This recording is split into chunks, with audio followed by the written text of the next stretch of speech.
इस वीडियो में हम ट्रेडिंग टर्मिनल को यूज़ करना सीखेंगे। लास्ट वीडियो में हमने अलग अलग मार्केट्स के बारे में जान लिया था। अब इस वीडियो से हमारा फोकस पूरी तरह से इक्विटी मार्केट पर रहेगा। तो अगर आपने अभी तक किसी ब्रोकर के थ्रू डीमेट अकाउंट नहीं खुलवाया है तो आई विल सजेस्ट कि जल्दी से जल्दी खुलवा लो, क्योंकि अब हम थ्योरी से प्रैक्टिकल की ओर जा रहे हैं। तो आप कोई भी ब्रोकर चूज कर सकते हो। सबके ट्रेडिंग टर्मिनल ऑलमोस्ट एक जैसे ही रहते हैं।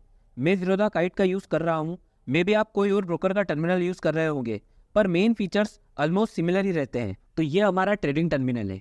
इसके बारे में जानने से पहले एक बात सबको पता होना चाहिए कि इक्विटी मार्केट का टाइमिंग क्या है। इक्विटी मार्केट सुबह 9:15 मतलब 9:15 पे ओपन होता है और दोपहर में 3:30 बजे क्लोज हो जाता है। मतलब जो भी ट्रेडिंग एक्टिविटीज़ होती है वो सुबह 9:15 से 3:30 बजे के बीच में ही होती है। इसके पहले और इसके बाद आप ना खरीद सकते हो स्टॉक्स को, ना बेच सकते हो। तो ये हमारा ट्रेडिंग टर्मिनल है और इसके लेफ्ट साइड में जो जगह है इसको हम वॉच लिस्ट बोलते हैं। वॉच लिस्ट में हम अलग अलग स्टॉक्स को ऐड कर सकते हैं और उनकी दिन भर की एक्टिविटीज़ को देख सकते हैं। जैसे अगर कोई स्टॉक को अगर हम ऐड करते हैं, जैसे रिलायंस, तो ये प्लस आइकॉन जो है इससे ये ऐड हो जाएगा और इस तरीके से वॉच लिस्ट में दिखने लगेगा। ये उसकी डेली एक्टिविटी है। और एक और अगर कोई स्टॉक को ऐड करते हैं, जैसे कि इन्फोसिस, इसको इन्फी, तो ऐसे ये दिखने लगेगा। तो वॉच लिस्ट में हम सिर्फ स्टॉक्स को नहीं, दूसरे मार्केट की स्क्रिप्ट्स को भी ऐड कर सकते हैं। जैसे दूसरे मार्केट की स्क्रिप्ट्स मतलब कमोडिटी में जैसे गोल्ड, सिल्वर, इनको भी ऐड कर सकते हैं। साथ ही साथ जो हमने पिछले वीडियो में पढ़ा था फॉरेक्स मार्केट की स्क्रिप्ट, जैसे कि यूएसडी आईएनआर, इनको भी ऐड कर सकते हैं और ट्रैक कर सकते हैं कि इनकी दिन भर की डेली एक्टिविटी क्या रही। अभी के लिए हमारा फोकस कमोडिटीज़ और फॉरेक्स पर नहीं है, तो इनको हम हटा देते हैं, क्योंकि अभी हमारा फोकस पूरे तरीके से इक्विटी मार्केट या स्टॉक मार्केट पे है। तो ये जो स्टॉक्स के जो नाम दिख रहे हैं इनको हम बहुत बार स्टॉक कोड भी बोलते हैं। और इसमें एक सबसे इम्पॉर्टेंट जानने वाली बात यह है कि किसी भी स्टॉक का नाम और उसका सिंबल अलग अलग हो सकता है। जैसे कि इन्फोसिस के केस में कंपनी इन्फोसिस है लेकिन उसके सिंबल का नाम इन्फी है। वही जैसे रिलायंस के केस में कंपनी रिलायंस है और उसके सिंबल का नाम भी रिलायंस है। तो ऐसा हो जाता है बहुत बार कि नाम और सिंबल अलग अलग हो जाते हैं। एक और चीज़ हम ऑब्जर्व कर सकते हैं स्टॉक्स कोड से, वो है उसका कलर। जैसे कि इन्फोसिस और रिलायंस दोनों ही ग्रीन कलर में दिख रहे हैं। ग्रीन कलर मतलब ये है कि आज इनकी प्राइस बढ़ी है। और वही अगर हम कोई और स्टॉक को ऐड करते हैं, जैसे कि आइसर मोटर, तो आइसर मोटर रेड कलर में है। रेड कलर इंडिकेट ये कर रहा है कि मतलब इसकी प्राइस आज गिरी है। और जैसे हर स्टॉक कोड में 3 चीज़ें दिख रही है, इन तीनों को हमको समझना है कि ये तीनों चीज़ क्या रिप्रेजेंट कर रही है।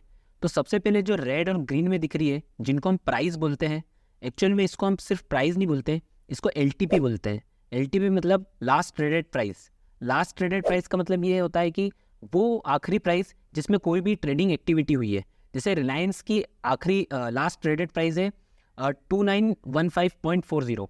मतलब ये है कि इस प्राइस पे बाइंग और सेलिंग हुई है आखिरी। फिर उसके बाद सेकंड कॉलम है नेट परसेंटेज चेंज का। ये कॉलम ये बताता है कि प्राइस में दिन भर की एक्टिविटी से क्या नेट परसेंटेज चेंज आया है। जैसे रिलायंस 2.18% से बढ़ गया है। और वही जो थर्ड कॉलम है वो है net absolute change. Net absolute change मतलब पॉइंट्स के टर्म में प्राइस में क्या चेंज आया है। जैसे रिलायंस 62 पॉइंट से बढ़ गया है, वही इन्फोसिस 36 पॉइंट से बढ़ गया है। नेक्स्ट फीचर है स्टॉक कोड्स का, कि हम यहाँ से स्टॉक्स को बाय और सेल कर सकते हैं। बाय करने के लिए बस बी को प्रेस करना है और एक ऑर्डर बुक खुल जाएगी। यहाँ पे हम हमारे हिसाब से क्वांटिटी कि कितनी क्वांटिटी हमको शेयर्स की लेना है और किस प्राइस पे लेना है ये डाल सकते हैं। इंट्राडे के लिए अलग ऑप्शन है, लॉन्ग टर्म इन्वेस्टिंग के लिए अलग ऑप्शन है, और बहुत सारे अलग अलग ऑर्डर टाइप्स है, जैसे market order, limit order, stop loss order. तो इन सब फीचर्स को हम डिटेल में आगे के वीडियोज़ में समझेंगे। और जब भी आप किसी भी स्टॉक में बाय पोजीशन लेते हो तो इसका एक और दूसरा नाम है लॉन्ग पोजीशन। और वैसे ही जब भी आप किसी भी स्टॉक में सेल पोजीशन लेते हो तो इसका एक और दूसरा नाम है शॉर्ट पोजीशन। वैसे ही जो भी लोग लॉन्ग पोजीशन लेते हैं उन्हें बुल्स बोलते हैं, और जो भी लोग शॉर्ट पोजीशन लेते हैं उन्हें बियर। ये long, short, bulls and bear, ये टर्मिनोलॉजीज आपको बार बार सुनने को मिलेगी इस वीडियो सीरीज में भी, और बाहर कहीं जब भी इन्वेस्टिंग या ट्रेडिंग की बात होगी वहाँ पे भी। नेक्स्ट इंपॉर्टेंट फीचर रहता है ट्रेडिंग टर्मिनल का स्टॉक के चार्ट्स। मतलब हम किसी भी स्टॉक की प्राइस का चार्ट ओपन कर सकते हैं। अगर हमको रिलायंस का स्टॉक की प्राइस का चार्ट ओपन करना है तो इस आइकॉन को प्रेस करने से रिलायंस के स्टॉक के चार्ट खुल जाएगा। सबसे पहली चीज़ जो चार्ट में दिख रही है वो है ये बार्स। ये एक बार एक दिन को रिप्रेजेंट करती है। मतलब ये कि ये एक बार एक दिन में जो भी ट्रेडिंग एक्टिविटी हुई है उसको रिप्रेजेंट कर रही है। हम इस बार की जो टाइम फ्रेम है इसको चेंज भी कर सकते हैं। ज़रूरी नहीं है कि एक बार एक दिन को ही शो करे, एक मिनट को भी शो कर सकती है और एक मंथ को भी शो कर सकती है। टाइम फ्रेम्स यहाँ से चेंज कर सकते हैं। यहाँ से हम मिनट से लेके आवरली बार भी ले सकते हैं और डेली, वीकली, मंथली सारी ले सकते हैं। अभी इसको हम डेली पे ही रहने देते हैं। टाइम फ्रेम के बाद जो बार से उसमें सबसे इम्पॉर्टेंट चीज़ है बार का कलर। जैसे ग्रीन कलर और रेड कलर।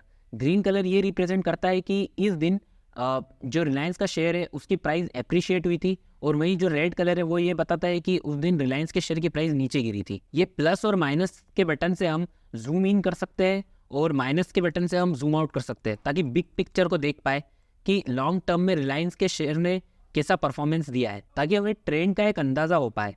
वही हम टाइम फ्रेम चेंज करके या फिर जूम इन करके इंट्राडे प्राइस मूवमेंट भी कैप्चर कर सकते हैं। जैसे अगर मैं 10 मिनट की टाइम फ्रेम करता हूँ और अगर जूम इन करता हूँ तो इससे ये मालूम पड़ता है कि आज सारा दिन रिलायंस के स्टॉक के प्राइस ने किस तरीके से बिहेव किया है। इस पूरे चार्ट में हर एक कैंडल 10 मिनट को शो कर रही है।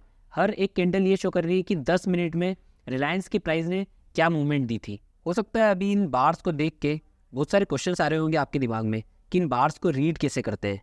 तो हम इन सबको पूरी तरीके से समझेंगे जब हम टेक्निकल एनालिसिस को समझेंगे। टेक्निकल एनालिसिस में कैंडल स्टिक्स बहुत इंपॉर्टेंट रोल प्ले करता है। तो अभी बस हमें चार्ट ट्रेडिंग के बारे में इतना ही जानना था ब्रीफ में। तो इस वीडियो में हमने ट्रेडिंग टर्मिनल के बेसिक्स को समझा है। अब नेक्स्ट वीडियो में हम ये समझेंगे कि स्टॉक की प्राइस मूव होती कैसे है। अगर आपके कोई क्वेश्चन या सजेशन हो तो प्लीज़ कमेंट। मिलते हैं नेक्स्ट वीडियो में।